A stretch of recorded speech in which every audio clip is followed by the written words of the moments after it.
রব্বুল আলামিন বলেন, ওরে জিবরাইল, আমার নবী সর্বোচ্চ মেহমান, জান্নাতের বরাক নিয়ে যাও, বাইতুল্লাহর কিনারার থেকে নবীরে নিয়ে আসো।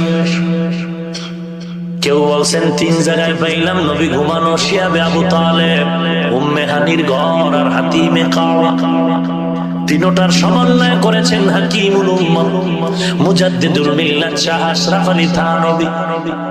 বলে আল্লাহর রাসূল উম্মে হানির ঘরে আছে। উম্মে হানির রুমটা শিয়াবে আবু তালিবের সীমানার ভেতরে। ওখান থেকে যখন জিবরাইল আমিন নবীর উঠালেন, হাতিমে কাবায় নিলেন।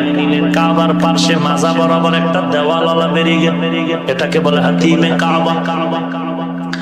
বাইতুল্লাহ দরজা যারা দেখছে, দরজার একটু পেছনেই হলো মাকাম ইব্রাহিম। মাকাম ইব্রাহিম আর বাইতুল্লাহর দরজার মাঝখানে জমজম কূপ। নবী ওখানে গেলেন, ঘুম তন্দ্রাচ্ছন্ন, গভীর না, সজাগ না। জিবরাইল আমিন বাইতুল্লাহর কিনারায় হেরেমের পাশে বরাকটা রাইখা নবী যেই ঘরে ঘুমানো, ওই ঘরের ছাদের মধ্যখান দিয়া নিচে নামলেন। ডাইরেক্ট ছাদ আটকানো, ফট করে ফাঁক হয়ে গেছে। দরজা ছিল না ঘরে, কথা কর না কেন? এরকম ফট করে নামার দরকার কি? দরজা দিয়ে ঢুকবে। মুফাসসিরিনে কেরাম লিখেছেন,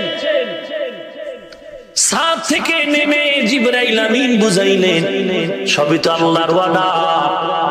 এরে নবীর মুহাব্বতের উম্মতেরা বুঝো। জিবরাইল আমিনের মাঝখান দিয়ে ঢুকাইয়া নবীরে বুঝাইলেন, নবী আজকের পালা সব উল্টা। নামাটাও যেমন উল্টা, চলাফেরাও কি হবে উল্টা, অলৌকিক যেগুলো আপনার বিবেক ধরবে। জিবরাইল আমিন রাসূলের পা মোবারকে স্পর্শ করলেন, মৃদু স্পর্শ, রাসূল সজাগ হয়ে গেলেন। ঘুমের কিছু লাই এখন আছে, হাতিমে কাবায় গিয়া হয়তো শুয়ে পড়লেন। এরপরে জমজম কূপের পানি দিয়া রাসূল ওযু বানালেন, নবীকে শোয়ায় দিলেন।